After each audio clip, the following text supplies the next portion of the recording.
Hello friends, അസ്സലാമു അലൈക്കും. എല്ലാവർക്കും ഞങ്ങളെ ചാനലിലേക്ക് സ്വാഗതം. ഞാനിന്നിവിടെ പപ്പായയുടെ പ്രഥമനാണ് കാണിക്കുന്നത്. അപ്പം ഞങ്ങളെ ചാനലിൻ്റെ വക എല്ലാവർക്കും ഹാപ്പി ഓണം. എല്ലാവർക്കും നല്ലത് വരട്ടെ ഇൻഷാ അല്ലാഹ്. അപ്പോൾ അതിനാവശ്യമുള്ള സാധനം പപ്പായ, ഒരു മീഡിയം സൈസ് പപ്പായ ആണ് എടുത്തിട്ടുള്ളത്. പിന്നെ ചെറുപയർ പരിപ്പ് അരക്കപ്പോൾ എടുത്തിട്ടുണ്ട്. അത് കഴുകി വൃത്തിയാക്കി ഞാൻ വേവിച്ച് വെച്ചിട്ടുണ്ട്. അപ്പം ഞങ്ങൾക്കൊന്ന് തുടങ്ങിയാലോ എങ്ങനെ ഉണ്ടാക്കാന്നുള്ളത്. അപ്പം ഞാനൊരു നോൺ സ്റ്റിക്കിൻ്റെ ഒരു പോട്ട് വെച്ചിട്ടുണ്ട്. അതിൽ ഒരു സ്പൂണോളം ഗീ ചേർത്ത് കൊടുക്കാം. നിങ്ങൾക്ക് ഇഷ്ടമുള്ള ഗീ ചേർക്കാം. ആ കൂട്ടത്തിൽ തന്നെ ഞാൻ 5 ആണി ശർക്കരയാണ് ഉരുക്കി വെച്ചിട്ടുള്ളത്. ഇപ്പം ഞങ്ങൾക്ക് കുറച്ച് ഒരു അരക്കപ്പോൾ ശർക്കര ഒഴിച്ച് കൊടുക്കാം. അതൊന്ന് ഞങ്ങളെ പപ്പായയിലും പരിപ്പിലൊക്കെ മധുരം പിടിക്കാൻ വേണ്ടിയിട്ടാണ്. അപ്പോൾ നല്ലൊരു ടേസ്റ്റ് തന്നെ വരും. അതൊന്ന് കുറച്ചിങ്ങനെ ഇളക്കി കൊടുത്ത് അതിനുശേഷം ഇത് വെള്ളമൊന്നും ചേർക്കാതെ അടിച്ചു വെച്ച ജ്യൂസാണ്. പപ്പായയുടെ നല്ല പഴുത്ത പപ്പായ തന്നെ എടുക്കണേ, അപ്പോഴേ അതിൻ്റെ ടേസ്റ്റ് വരാം. അപ്പം അതിങ്ങനെ അതിനോട് യോജിച്ച് നന്നായി മിക്സ് ആക്കി എടുക്കാം. പായസം എന്ന് പറയുന്നത് തന്നെ മിക്സ് ചെയ്യൽ തന്നെയാണ് ഇതിൻ്റെ പ്രധാന ലക്ഷ്യം. അപ്പം നന്നായി മിക്സ് ചെയ്തെടുക്കാം. അപ്പം അതിനുശേഷം ഞങ്ങൾ വേവിച്ച് വെച്ച പരിപ്പുണ്ടല്ലോ, അതും ഈ കൂട്ടത്തിൽ തന്നെ ചേർത്ത് വെക്കാം. നിങ്ങൾക്ക് സാബുനരി വേണമെങ്കിൽ അത് ചേർത്ത് കൊടുക്കാം കേട്ടോ. എനിക്ക് അതിനോട് അത്ര താല്പര്യമല്ല. എനിക്ക് ഈ പരിപ്പ് ആണ് ഇഷ്ടം. അപ്പോൾ നല്ല കട്ടി കിട്ടും. അതുകൊണ്ടാണ് ഇത് ചേർത്ത് കൊടുത്തിട്ടുള്ളത്. വെറും പപ്പായ മാത്രം ചേർക്കാനാണെങ്കിൽ കുറച്ച് വെള്ളം പോലെ ഉണ്ടാവും ഞാൻ വിചാരിക്കുന്നു. പിന്നെ ഇതൊന്നും കുറച്ച് കടിക്കാനൊക്കെ കിട്ടും. പായസമാകുമ്പോൾ കുടിക്കാനും കടിക്കാനൊക്കെ നല്ല രസമല്ലേ. ആ കൂട്ടത്തിൽ തന്നെ ഞങ്ങൾ നേരത്തെ മാറ്റി വെച്ച ശർക്കര ഉണ്ടല്ലോ, അതും ചേർത്ത് കൊടുക്കാം. മുഴുവനായി ചേർത്ത് കൊടുക്കണ്ട. എന്താ വെച്ചാൽ പപ്പായ എന്തായാലും മധുരം ഉണ്ടാവും. പിന്നെ ഞങ്ങൾ ഫസ്റ്റ് ചേർത്ത് കൊടുത്തിട്ടുണ്ട്.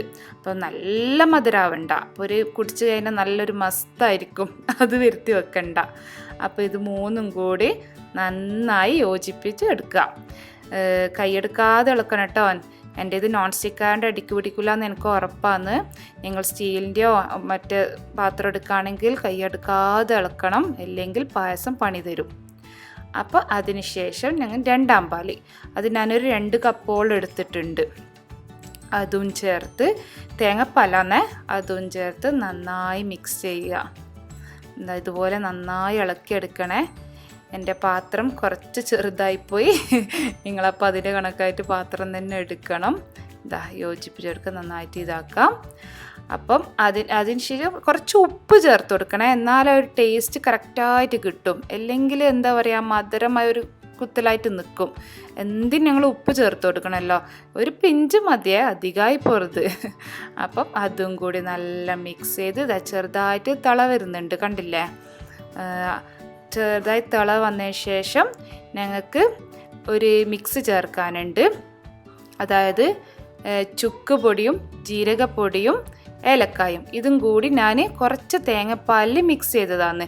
ഇങ്ങനെ ആക്കിയാൽ എല്ലാ ഭാഗത്തായിട്ട് എത്തും, അല്ലെങ്കിൽ അവിടെ കട്ട പിടിച്ചതുപോലെ ഉണ്ടാവും. ഇങ്ങനെ ഒഴിച്ചു കൊടുത്താൽ ഞങ്ങൾക്ക് നല്ല മിക്സ് ചെയ്തെടുക്കാൻ ഈസിയാണ്.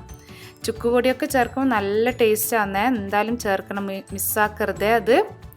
അപ്പം അതും കൂടി ചേർത്ത് നന്നായി യോജിപ്പിച്ചെടുക്കുക. ഇളക്കിക്കൊണ്ടേയിരുന്നോ. ഫസ്റ്റ് പാല് അത് ഒരു അരക്കപ്പ് ഉണ്ടാവും. അതും ചേർത്ത്, അത് നല്ല കട്ടിപ്പാല് തന്നെ ആയിരിക്കണേ. അതും ചേർത്ത് അത്ര തിളക്കണ്ട. ജസ്റ്റ് ഒരു ബബിൾസ് അങ്ങ് വന്ന് ഓഫ് ചെയ്യണം. അധികം തിളക്കരുതെന്നാണല്ലോ പണ്ടേ പറയുന്നത്. അപ്പോൾ അത് ചേർത്ത് അത് അങ്ങനെ തിളക്കാൻ നിൽക്കണ്ട. ഞങ്ങളെ പായസം ഓൾമോസ്റ്റ് റെഡിയായി. നല്ല സ്മെല്ലൊക്കെ വരുന്നുണ്ട്, സൂപ്പറാണ്. എല്ലാ ഫ്രൂട്ട്സിനെ കൊണ്ടും പായസമാക്കാമെന്ന് ഇപ്പം എനിക്ക് തന്നെ മനസ്സിലായി. നല്ല അപാര ടേസ്റ്റ് ആട്ടാ പപ്പായ പായസം. എല്ലാവരും വീട്ടിലും എന്തായാലും ഉണ്ടാകുന്ന സംഭവമാണല്ലോ, നാട്ടിൽ എന്തായാലും ഉണ്ടാവും. ഇവിടെയും കിട്ടാനൊക്കെ ഉണ്ട്. എല്ലാ സൂപ്പർ മാർക്കറ്റിനും അവൈലബിൾ ആണ്. അതിൻ്റെ കൂട്ടത്തിൽ തന്നെ കാഷ്യും കിസ്മിസും. നിങ്ങൾക്ക് തേങ്ങാക്കൊത്ത് വേണമെങ്കിൽ ചേർക്കാം കേട്ടോ. എനിക്ക് അത്ര തേങ്ങാക്കൊത്തിനോട് അത്ര ഇഷ്ടമല്ല, അതുകൊണ്ട് ഞാൻ ചേർത്തിട്ടില്ല. അപ്പോൾ ഇത് ഞങ്ങളെ പായസം റെഡി ആയിട്ടുണ്ട്. സൂപ്പർ ടേസ്റ്റാണ്. എല്ലാവരും ട്രൈ ചെയ്തേക്കണം ഈ ഓണത്തിന്. ഞങ്ങളെ വക കുറേ പായസങ്ങൾ ഞങ്ങൾ ചാനലിലുണ്ട്. അപ്പോൾ എല്ലാവരും ഒന്ന് ട്രൈ ചെയ്തേക്കണം. കൂട്ടത്തിൽ എൻ്റെ പപ്പായ പായസം ഒന്ന് ട്രൈ ചെയ്തേക്കണം. Okay, by.